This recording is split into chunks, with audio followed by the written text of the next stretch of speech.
प्यारे विद्यार्थियों, आज हम प्रथम वर्ष कला के प्रथम प्रश्न पत्र के अंतर्गत महाकवि भास द्वारा विरचित संस्कृत साहित्य के सर्वोत्कृष्ट नाटक स्वप्न वासवदत्तम के द्वितीय अंक की कथा वस्तु देखेंगे। द्वितीय एवं तृतीय अंक में कोई पद्य नहीं है, केवल आगामी कथा वस्तु को जोड़ने के लिए प्रवेशक के माध्यम से दर्शकों को और श्रोताओं को आगामी घटनाओं की सूचना दी गई है। द्वितीय अंक के आरंभ में एक चेटी प्रवेश करती है। ततः प्रविशति चेटी। चेटी कहती है, कुंजरिके कुंजरिके कुत्र कुत्र भर्तृदारिका पद्मावती। हे कुंजरिका, कुंजरिका राजकुमारी पद्मावती कहाँ पर हैं? किम भणति, क्या कह रही हो? एषा भर्तृदारिका माधवी लता मंडपस्य पार्श्वतः कंडुकेन क्रीडती थी।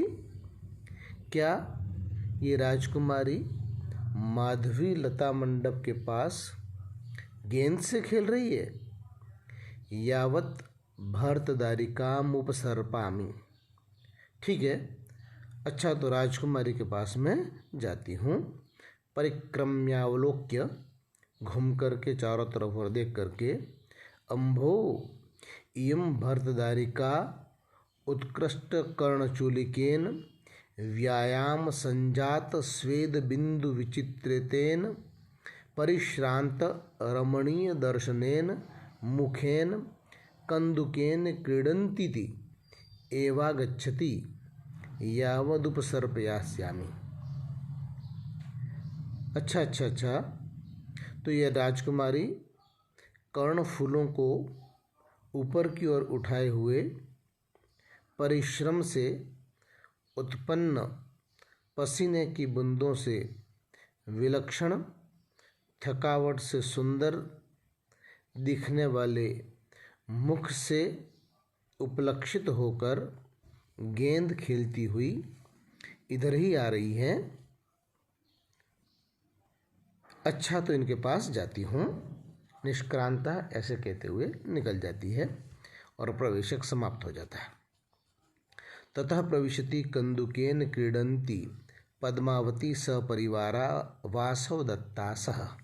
और तब जैसा चेटी ने कहा था ऐसे ही गेंद से खेलती हुई पद्मावती अपने अन्य परिजनों के साथ में वासवदत्ता के साथ में रंगमंच पर प्रवेश करती है। वासवदत्ता कहती है, हला एषते कंदुकः। हे सखी, ये तुम्हारी गेंद है। पद्मावती कहती है, आर्ये भवत्विदानीमेतावत्। इस समय ये आपकी हुई, अब इतना ही खेलना पर्याप्त है। वासवदत्ता कहती है, हला अतिचीरम कंदुकेन क्रीडत्वा अधिक संजात रामो रमणीय परकीय एवीव ते हस्तौ संवृत्तो। हे राजकुमारी, अत्यधिक समय तक खेलते के कारण ये तुम्हारे हाथ इतने लाल हो चुके हैं मानो पराये हो चुके हैं, किसी और के हो चुके हैं। चेटी कहती है, क्रीडतु क्रीडतु तावद भर्तृदारिका निर्वत्यताम तावद अयम कन्या भाव रमणीय कालः। हे राजकुमार जी, खेलिए खेलिए, यह जो कौमार्यावस्था है उसके मनोहर समय का ऐसा ही आनंद लीजिए और आनंदपूर्वक व्यतीत करिए।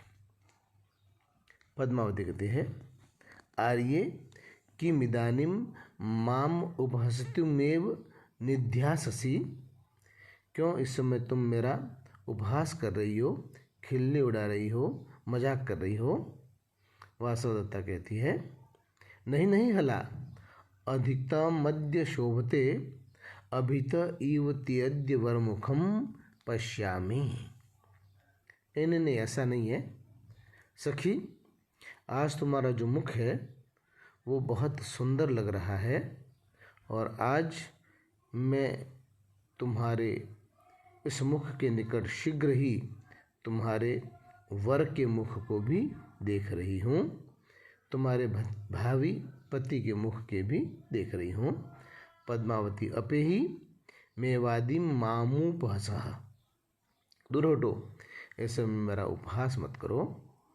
वासवदत्ता कहती है एवाश्मी तूष्णिका भविष्यन् महासेन वधू। अच्छा तो ठीक है, हे महासेन की कुलवधू, मैं अब चुप हो गई। पद्मावती पूछती है क एष महासेनो नाम, ये महासेन कौन है?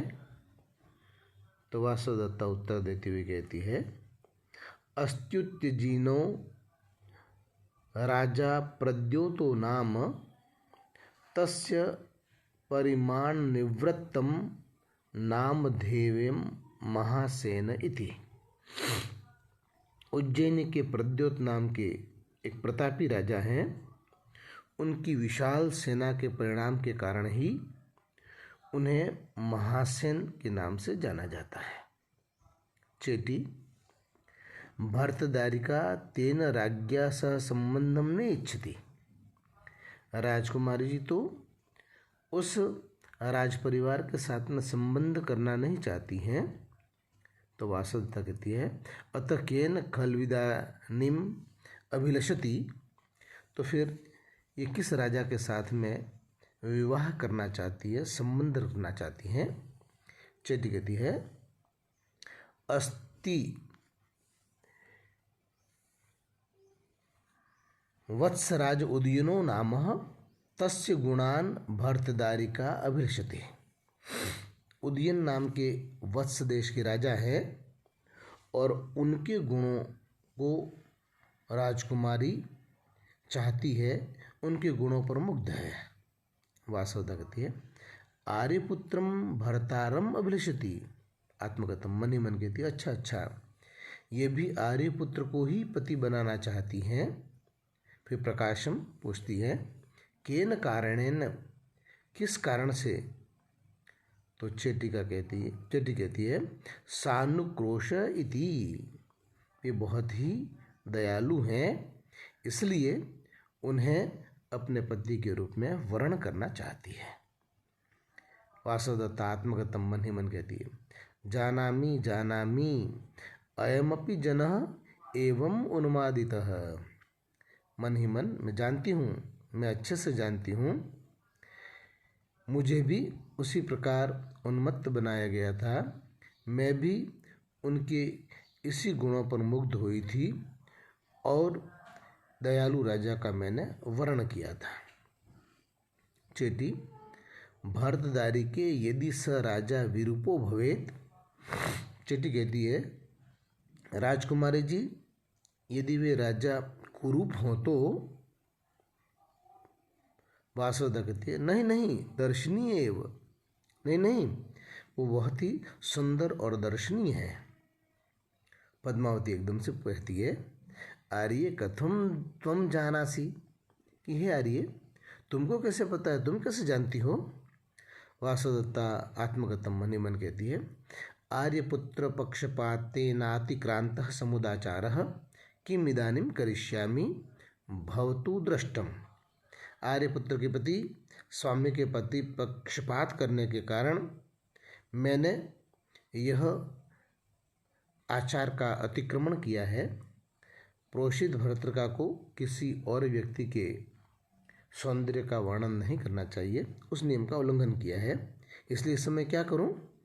और फिर प्रकाशम कहती है अच्छा उपाय ढूंढ लिया है। हला एवं उज्जैनिन्याम जनो मंत्रयते, ऐसा उज्जैनी के लोग कहते हैं। पद्मावती युज्यते न खल्वेश उज्जैनी दुर्लभ। हो सकता है क्योंकि उज्जैनी के लोगों के लिए राजा उदयन का दर्शन दुर्लभ नहीं है। वह प्रायः उज्जैनी जाते हैं और उनको राजा उदयन के दर्शन होते हैं। सर्वजनो मनोभिरामम खलु सौभाग्यम नाम। सौंदर्य हर व्यक्ति के चित्त को, हृदय को आकर्षित करता है। तत्र प्रविशति धात्री, और तभी एक धात्री वहाँ पर प्रवेश करती है। धात्री कहती है, जयतु भर्तदारिका भर्तदारिके दत्तासी। राजकुमारी की जय हो। हे राजकुमारी, आप दे दी गई हैं, आपका विवाह निश्चय कर दिया गया है। वासवदत्ता, आर्य कस्मे, आर्य किसे दे दी गई है? धात्री कहती है, वत्सराजायोदनाय, वत्स देश के राजा उदयन को प्रदान की गई है। वासवदत्ता, अत्र कुशली स राजा, क्या वे राजा कुशल पूर्वक हैं? धात्री कहती है, कुशली स आगतः तस्य भर्तदारिका प्रतिष्ठा च। हाँ, वे कुशल पूर्वक हैं और वे यहाँ आए भी हैं और उन्होंने राजकुमारी को स्वीकार भी कर लिया है। हमारे इस प्रस्ताव को, विवाह के प्रस्ताव को उनके द्वारा अंगीकार कर लिया है। वासुदत्ता के मुंह से अचानक राजा के प्रति ऐसी भावना उत्पन्न होती और वह अत्यहितम, अरे बड़ा अनर्थ हो गया, अचानक उसके मुंह से निकल जाता है। तो धात्री कहती है, किमत्र अति अहितम, यहाँ पर इसमें बड़ा अनर्थ क्या हो गया, बड़ा कष्ट की बात क्या हो गई? वासवदत्ता कहती है, न खलु किंचित तथा नाम संतप्तो उदासीनो भवती इति। और कुछ भी नहीं, मैं तो केवल ये सोच रही थी कि वासवदत्ता के वियोग से संतप्त राजा इतना शीघ्र ही उसके प्रति इतने उदासीन हो गए, ऐसा सोच करके मैंने ये कहा था। धात्री, आर्ये आगम प्रधानानि सुलभ पर्यवस्थानानि महापुरुष हृदयानि भवन्ति। वह सुंदर सूक्ति कहती है वह कि हे राजकुमारी, शास्त्रों के वचनों को स्वीकार करने वाले, मानने वाले महापुरुषों के जो हृदय हैं वे बहुत ही शीघ्रता से प्रकृतिस्थ हो जाते हैं, अर्थात धैर्य को धारण करने वाले होते हैं। विषम परिस्थितियों में भी वे शीघ्र ही संतुलन बनाने की क्षमता और योग्यता रखते हैं। वासवदत्ता, आर्ये स्वयमेव तेन वरिता। हे आर्ये, क्या उन्होंने स्वयं ही पद्मावती का वर्ण किया है, विवाह के लिए स्वीकार किया है? धात्री कहती है, नहीं नहीं, अन्य प्रयोजनेन इहागत अभिजनस्य विज्ञानवयो रूपम दृष्ट्वा स्वयमेव महाराजेन दत्ता।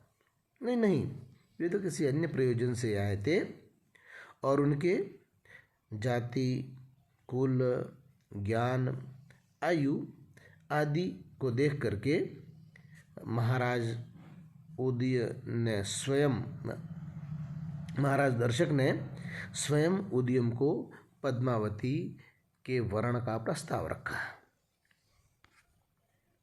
वासवदत्ता, आत्मगतम मन ही मन, एवं अच्छा अच्छा ऐसा है, अनपराध इदानीम आर्यपुत्र। ठीक है, तो इस समय आर्यपुत्र का कोई अपराध नहीं है, इनमें इनका कोई दोष नहीं है। प्रविश्य अपरा, तभी एक दूसरी चेटी प्रवेश करती है और कहती है, त्वरताम त्वरताम तावदार्या अद्येव किल शोभनम नक्षत्रम अद्येव कौतुक मंगलम कर्तव्यमित्यस्माकं भट्टिनी भणति। आर्य शीघ्र कीजिए, शीघ्र कीजिए, आज ही उत्तम नक्षत्र है, शुभ मुहूर्त है, आज ही कौतुक मंगल अर्थात विवाह के कार्य के लिए शुभ दिन है, ऐसा हमारी महारानी आज्ञा देती हैं, कहती हैं। वासवदत्ता आत्मगतम मनिमन। यथा यथा त्वरते तथा तथान्धि करोति मे हृदयम। मन ही मन, यह जैसे जैसे यह दासी शीघ्रता कर रही है, वैसे वैसे मेरे हृदय को मानो अंधा अथवा शून्य कर रही है। धात्री एतत्तु भारतदारी कहा, आइए आप इधर से चलिए, इधर से चलिए। इति निष्क्रांता सर्वे, और तब रंगमंच से सभी चले जाते हैं। इति द्वितीय अंक, और द्वितीय अंक की समाप्ति हो जाती है।